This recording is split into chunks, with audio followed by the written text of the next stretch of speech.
right.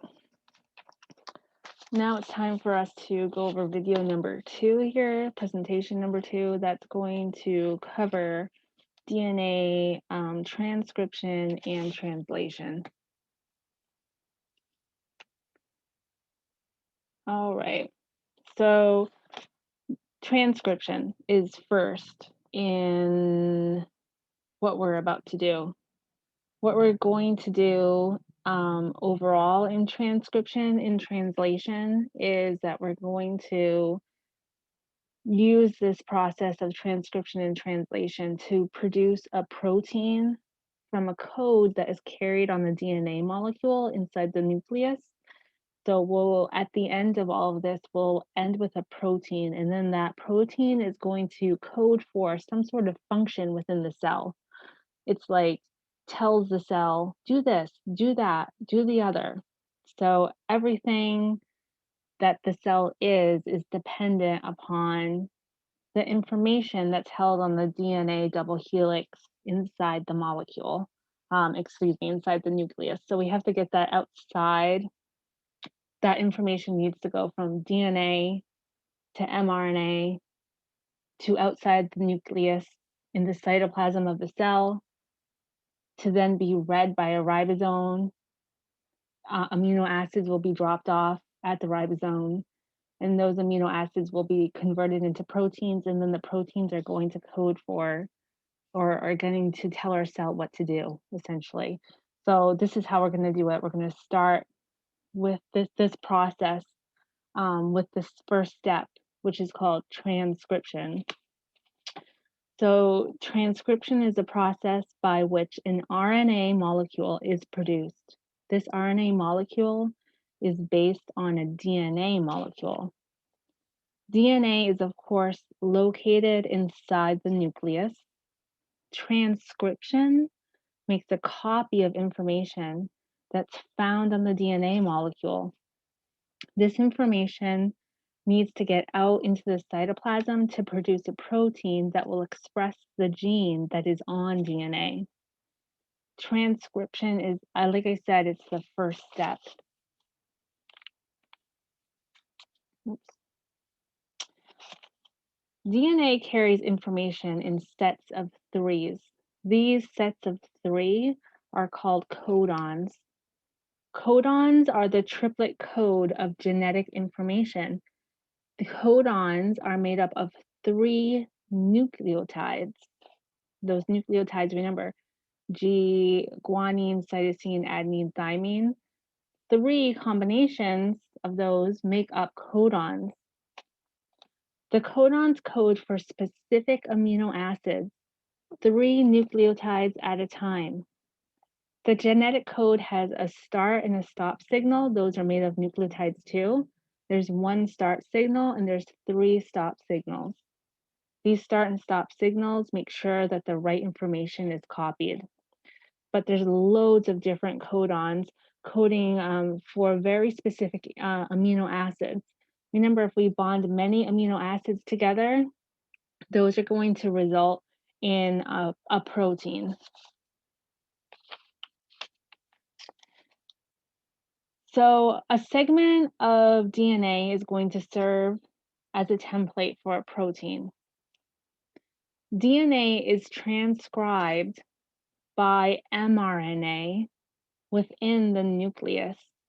Transcribed just means that something is copied down. It's a copy of information. In this instance, mRNA, which stands for messenger RNA, and so in this instance, mRNA is copying the information on DNA. It's transcribing it. mRNA, which stands again for messenger RNA, will copy down the information. It will transcribe the information on DNA, and then it's going to head out of the nucleus through a nucleopore into the cytoplasm of the cell, and then it will head to the next step, which is translation. We're going to talk about translation a bit later on. mRNA base pair rules are different than DNA. This is very important for you. Remember, DNA, the base pair rules are G to C and A to T. So those rules are different in mRNA, but they're very similar. So we're going to have adenine to uracil and guanine to cytosine. Anything that is RNA, any RNA molecule will follow these rules, A to U and G to C. Remember, in DNA, we did not have uracil, so that's new to you. Uracil is used in any piece of RNA. Usually you'll see it just listed as A to U, G to C. Don't be surprised if, just like I said on the other presentation, you get an exam question that's going to ask you to match up the base pairs on a piece of DNA or RNA. Make sure you double check if you're talking about DNA or mRNA, or DNA or RNA is how they're going to say it, because that's so easy to get mixed up. Let me show you what I mean. So I'm just going to cut my paper in half here. DNA, RNA. So the base pair rules for DNA are G to C and A to T. The base pair rules for RNA are G to C and A to U. That's how this molecule of RNA is made. So you might get an essay question that's going to be a line of DNA, and your teacher will say, this is a piece of DNA that I made up. Can you match the complementary base pairs? Well, if you know these rules, you should be able to do it pretty easily. See? DGTA, that matches up with that. Same thing for RNA. If you know the complementary base pair rules for RNA, you can do the same thing as long as you know, are we talking about DNA or RNA? So your teacher is probably just going to give you, and I'm just going to keep it simple for the sake of this presentation, a long line of code, and she'll say, this is a piece of RNA. I want you to match up its base pairs. G to C, C to G, A to U, U to A. So that's a little bit different. So be really careful. That's one that gets a lot of students. The other thing I want to mention while we're here, don't forget that DNA is a double helix. RNA, an RNA molecule is very, very similar to a DNA molecule, but it's single-stranded. So it only has one strand. It's not like DNA that has two strands. So that's another good thing to know about it.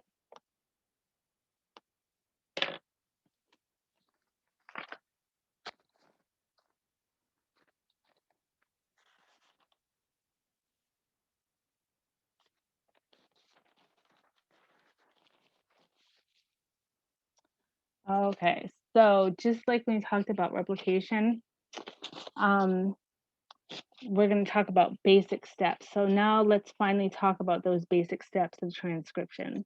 I suggest that you memorize the basic steps first.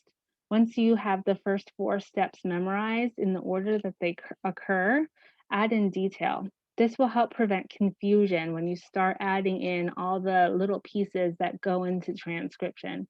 If you do get confused, then when you study on your own, just stop and ask yourself what step you're on. Consult your outline, okay?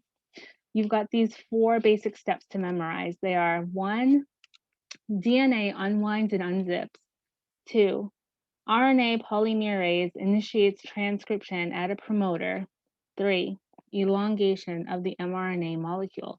And 4, termination. So let's talk about step 1, DNA unwinds and unzips. So a segment of DNA, the DNA double helix, is going to unwind and unzip, which just means that a double helix is going to be pulled apart. When we pull it apart, one strand of that double helix is going to be our template strand. That one strand that's been pulled away from the whole molecule, that's going to be copied by messenger RNA. Let's talk about step 2, polymerase, RNA polymerase that's going to initiate transcription at a promoter. Remember, if we're talking about replication, replication involves DNA only, so we call it DNA polymerase. But if we're talking about transcription, we're going to say RNA polymerase, RNA polymerase. So what's happening here? A promoter is going to initiate the transcription location. That means the area of the DNA that's going to be copied or transcribed by mRNA. A promoter says, copy this strand or this piece of the strand. Our friend RNA polymerase is going to lay down complementary base pairs for the mRNA molecule. Just a friendly reminder, that's A to U, G to C. So the DNA molecule carries DNA rules, and the mRNA molecule that we're making carries RNA rules, A to U, G to C. Now we have to talk about initiation.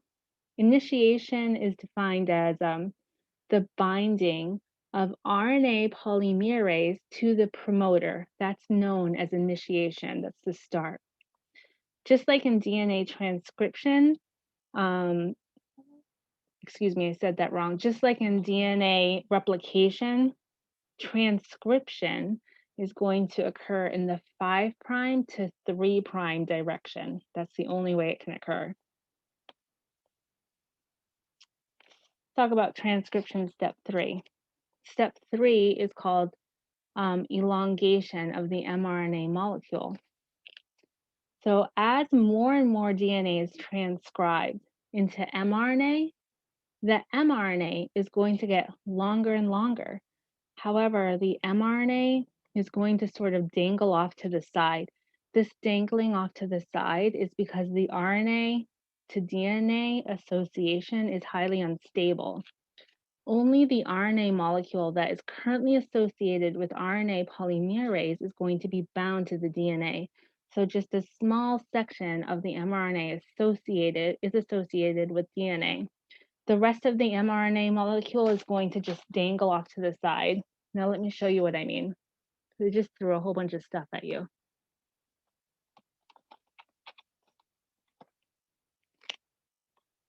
Okay. So you've got a double helix, right? And then we unwind, and just kind of draw it like this, I guess. We're just gonna like unwind a little piece of it. And then what we're gonna do is there's gonna be some RNA polymerase here. Let's just label that RNA polymerase is my little square here. And then we have a piece of mRNA that we're making, which is the pink stuff here. So you can see that the only part of the piece of mRNA that's associated with the DNA is this sort of complex that we have right here, where there's RNA polymerase, the DNA, and a tiny little section to mRNA. And the rest of this mRNA molecule is just dangling off to the side. And just as a reminder, we're still in the nucleus of the cell while all of this is happening.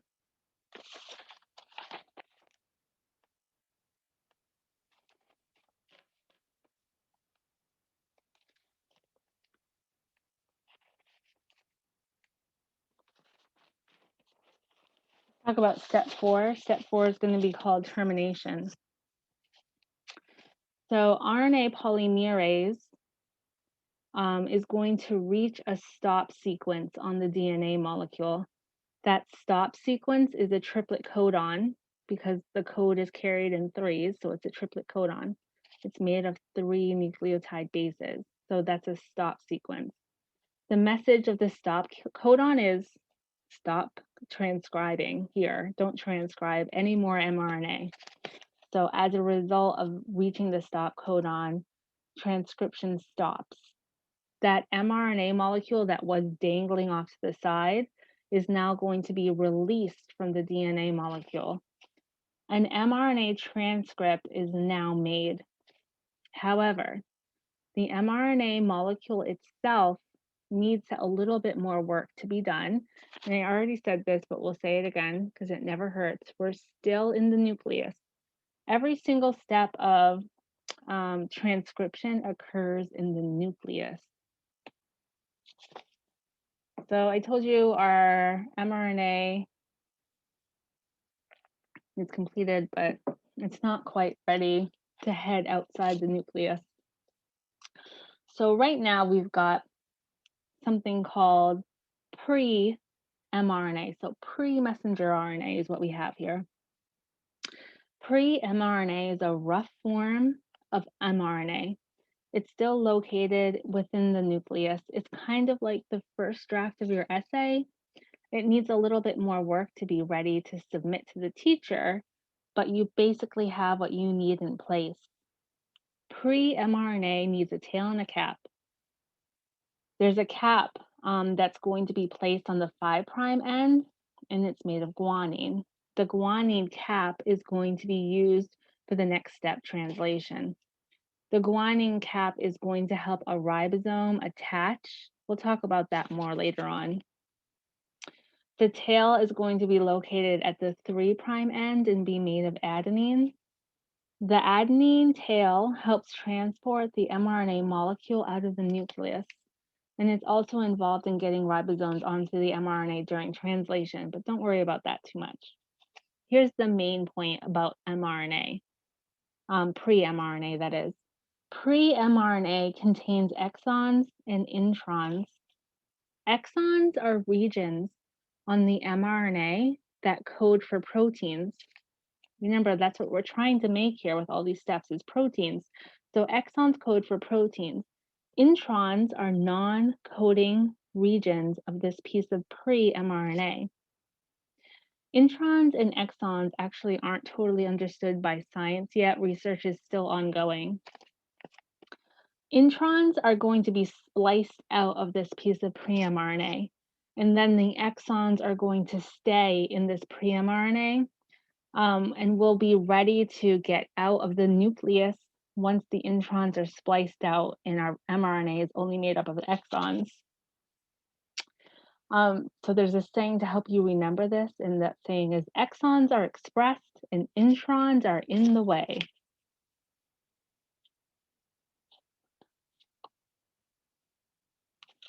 So let's talk about translation.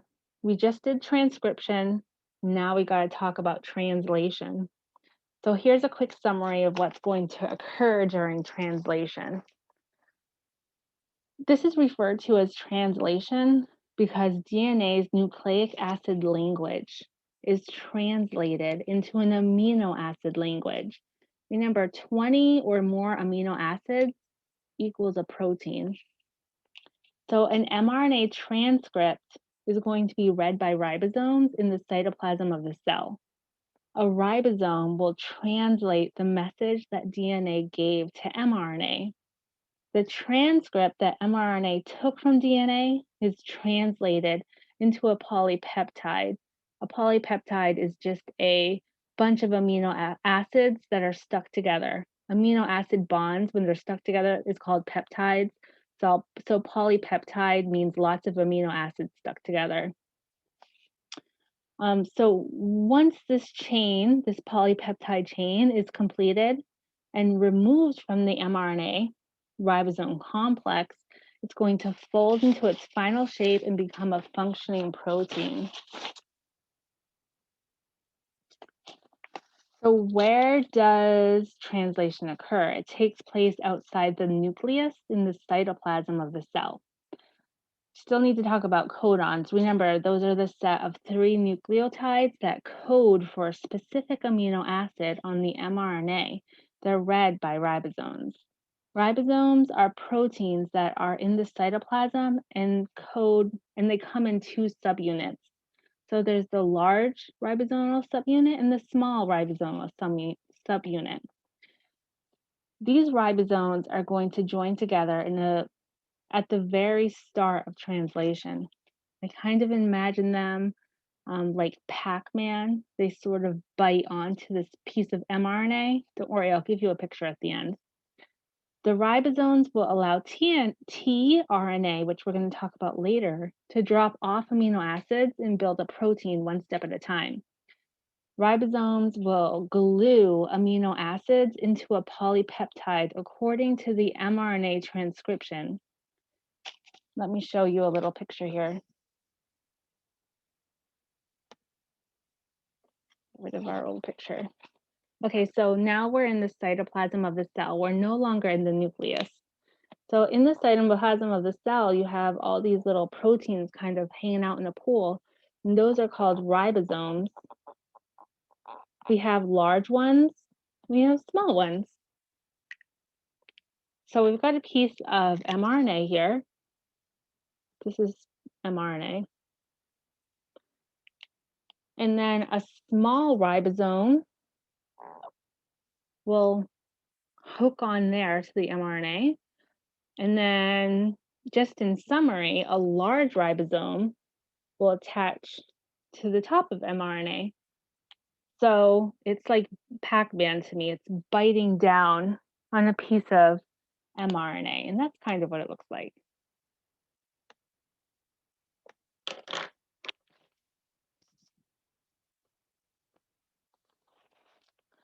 So mRNA, tRNA, and the ribosomes are all going to work together to produce a protein. So messenger RNA, transfer RNA, and ribosomes are all involved in this step translation. Don't worry, we're going to talk about tRNA later.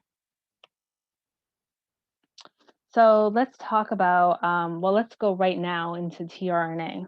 tRNA stands for transfer RNA.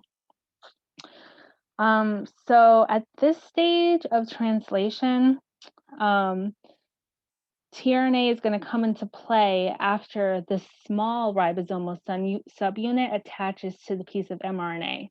So the small ribosomal unit has attached to mRNA, but that large piece hasn't attached yet.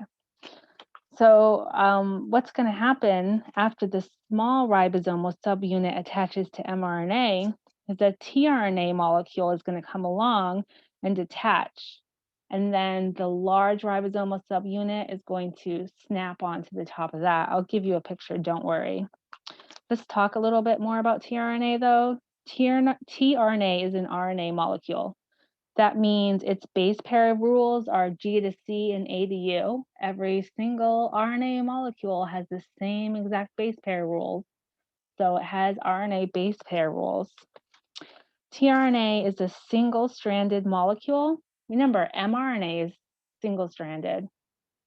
tRNA is also single-stranded, but tRNA is really unusual. It doubles back on itself, and people like to say it looks like a four-leaf clover. Let me show you that.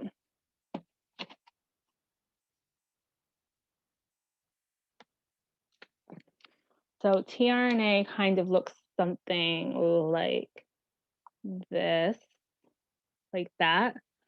So this is a single strand of RNA. You can see it's not doubled up like a piece of DNA is. It's like RNA. It's like any RNA molecule. It's a single strand. It has a 3' and a 5' region, just like DNA does. 3' is going to be over here. 5' is going to be over there. It's a really weird molecule. Those are right next to each other. Let's talk a little bit about what else is on a piece of tRNA. So, let me get a different color marker. At this 3' end, an amino acid is attached. So the tRNA, this is tRNA, is carrying an amino acid at its 3' end. So there's also something special about the tRNA molecule in addition to that. The opposite end, right here, this is the opposite end. The opposite end is going to contain what they call an anticodon. An anticodon will pair with a codon. So mRNA carries a code on it in 3s. Now I'm just going to make, like, AUG is a real codon, right? So mRNA has AUG on it. tRNA is going to have the opposite code on it, right? It's going to have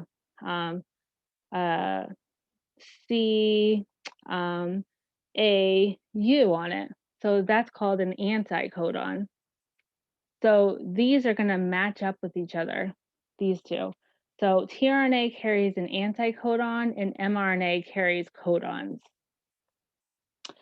So the anticodon that's on tRNA is going to match up with the codon that's on mRNA.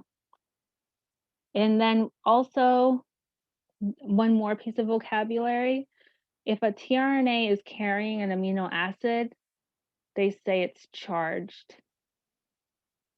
It's ready to go to the party. So it's a charged tRNA.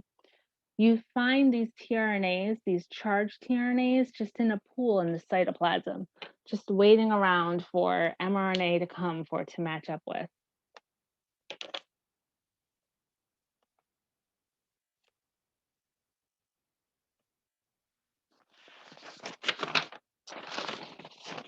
Let's talk about ribosomes a little bit more. I mentioned ribosomes before. Let's talk about it some more now. There are thousands of ribosomes in every cell. The ribosomes contain a binding site for mRNA. Don't worry, I'll give you more on that in a minute, a picture. Ribosomes also contain 3 binding sites for tRNA. The tRNA binding sites of the ribosome will facilitate complementary base pairing between mRNA and tRNA codons. That just means these binding sites make sure that mRNA and tRNA are going to get together during translation. Recall that I told you that a ribosome is made up of a large and small subunit. The large and small subunit ribosomes are going to come together and sort of bite onto that piece of mRNA. A large ribosomal subunit is actually a ribosome, ribozyme. So the large ribosomal subunit is actually a ribozyme, which is a ribosome that functions just like an enzyme. It's the catalyst for a chemical reaction. It's going to help chemical reactions occur. So the large ribosomal subunit will also create peptide bonds between the amino acids that are going to be dropped off by tRNA, meaning it's going to glue together these amino acids. Many peptide bonds will be created to produce a polypeptide. You need at least 20 amino acids to produce a protein, so we're going to do a lot of peptide bonding here.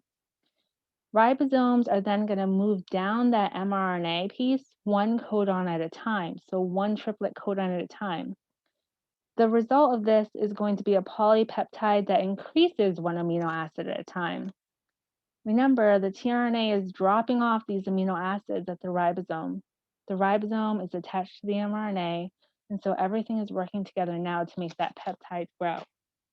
I know I just threw a lot at you, so I'm going to give you a picture. You have a piece of mRNA.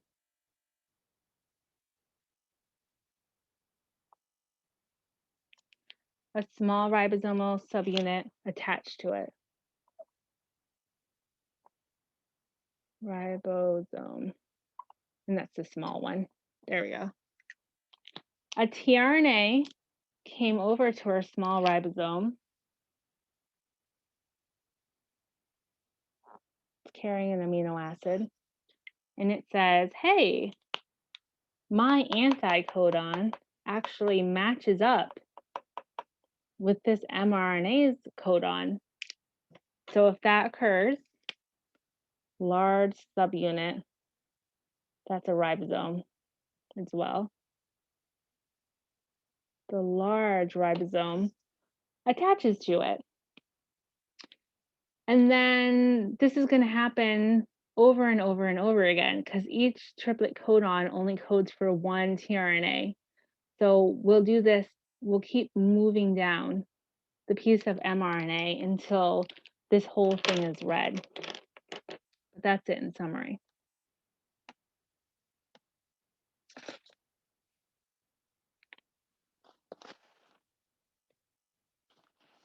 So we know all this great stuff about RNA, so it's time to get to the business of finally of actually making a protein. So like I always say, memorize the 3 steps, fill in the details later. If you find yourself getting lost, return to these 3 basic steps. Figure out where you are in the translation process. This is your outline to help you keep oriented. Translation is going to require 3 basic steps in this order. They're initiation, elongation, and termination.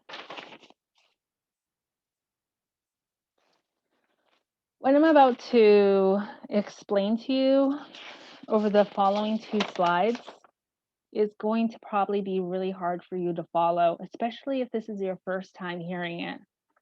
So just try to relax a little bit and let the information wash over you. Don't forget, you still are going to consult your textbook, any handouts your teacher gave you, and they'll probably give you a lecture too.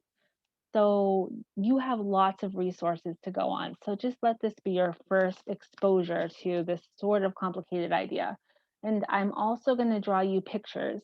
I think it's best for me to just give you a summary and then to give you a picture with the summary. So let's start there. Okay, so step 1 of translation is called initiation. It involves tRNA, mRNA, and ribosomes.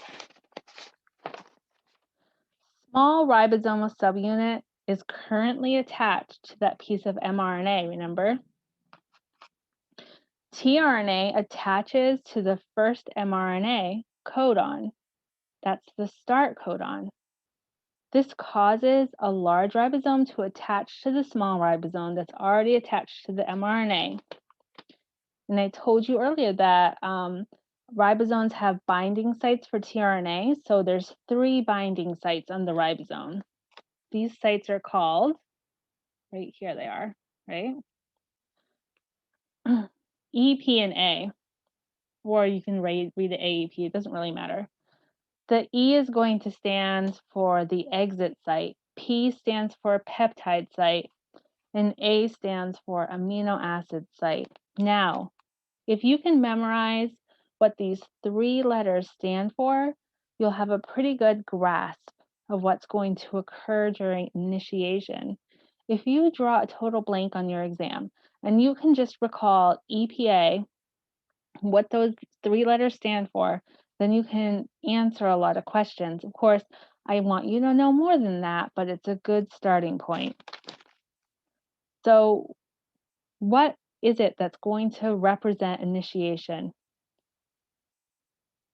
You have to drop off an amino acid at the P site of the ribosome first to start building a polypeptide. You can't bind a peptide if there's no starting amino acid. So that's what tRNA does first. It attaches to the P site. When tRNA attaches to the P site of the ribosome, that is initiation. Now let me give you a picture.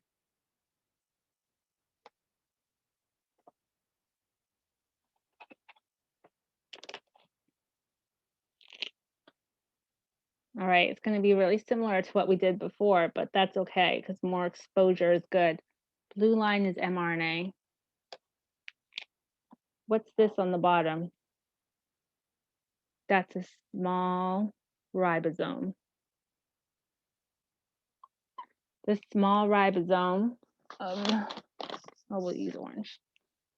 This small ribosome has 3 binding sites for tRNAs to attach. Those binding sites are E, P, and A. So I'm just going to kind of draw them like that because I don't really have enough space here. So E, P, and A are binding sites for tRNAs located on the ribosome. That's not enough. We need some amino acids.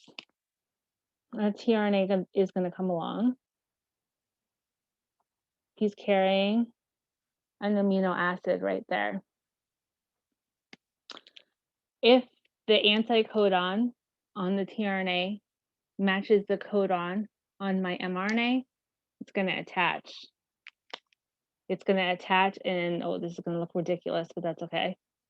A large ribosome is going to, boom, clamp over the top of it. This tRNA, which I drew way too big, but that's okay, is going to attach to the P site, which is right here in the middle. That's the P site. P stands for peptide. So initiation is when tRNA first attaches to the P site, the peptide site of the small ribosomal subunit. That represents initiation.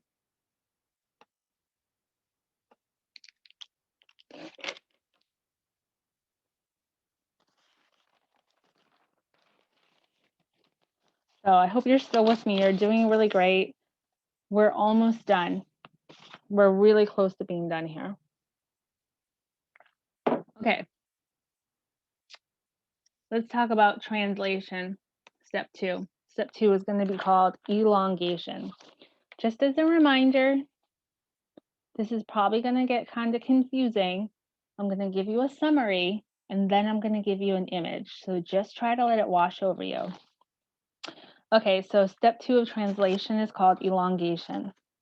I mentioned on the previous slide that the ribosome has 3 sites for tRNA to attach. These sites are going to be used in a particular order. This is the process of making a string of peptide bonded amino acids within the ribosome and therefore a protein. The polypeptide that's being made is going to increase in length, 1 amino acid at a time. That represents elongation. But how to build the polypeptide? That is going to occur by dropping off those tRNAs that are holding amino acids at the ribosome mRNA complex.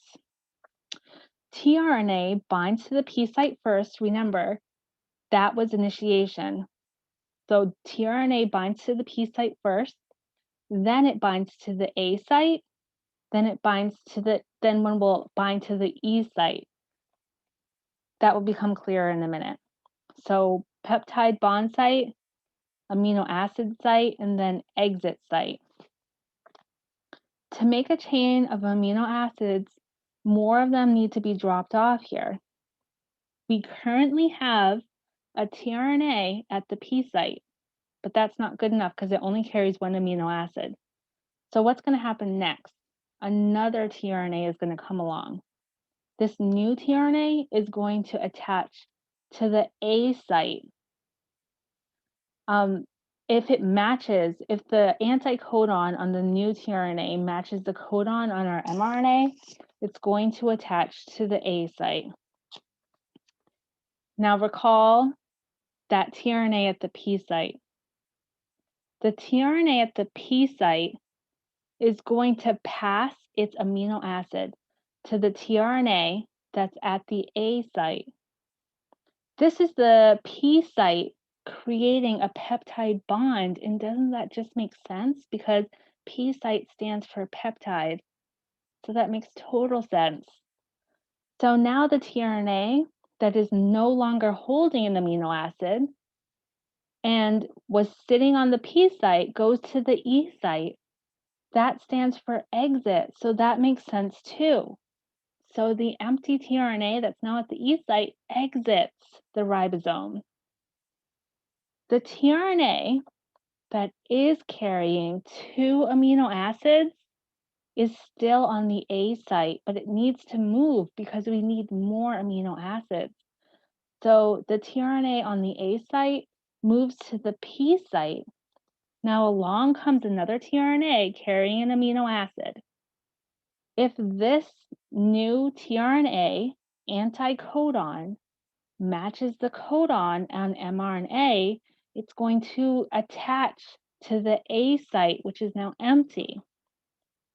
Now remember, there's a tRNA on the P site. What's it going to do? The tRNA on the P site that's carrying our tiny chain of amino acids is going to transfer those 2 amino acids to the A site. It's making a peptide bond, remember. So we've created a new peptide bond. So now the tRNA at the P site is empty, and the tRNA at the A site has a chain attached to it. Since the tRNA, the P site is empty, it moves to the E site to exit. The tRNA at the A site moves to the P site so that another tRNA can come on, and it will keep building over and over and over again. I realized that was probably really confusing, so let's make a picture. That's what we do. All right, a second. Okay. Blue. You know by now that's mRNA. I'm gonna make this a little bigger than I would normally do because you need to be able to see it. So this is really big, but it's the small ribosome. This small ribosome has sites that tRNAs can attach to. They're called E, P, and A. I'm just gonna, how will I do that? I'll just do that. E, P, and A, those are 3 separate sites. So let's just summarize a little bit. Initiation occurred when a tRNA came along. Its anticodon matched the code at the P site, so it attached, and that represented initiation. A large ribosome attached to it. We need more amino acids because one amino acid is just an amino acid. We get like 20 amino acids going on here, we're going to get a protein, and that's the whole point of what we're doing. So one is not going to cut it. I think what will help make this clearer is if I just empty this right here, and I'm just going to point, okay? So a tRNA attached to the P site, that was initiation. Along comes another tRNA. Let's pretend my pen is a tRNA. Along comes another tRNA, and it attaches to the A site.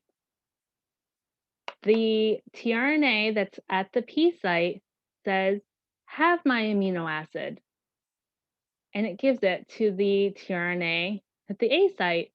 My P site tRNA now does not have any amino acids on it. It hops over to the E site. E stands for exit, so out it goes.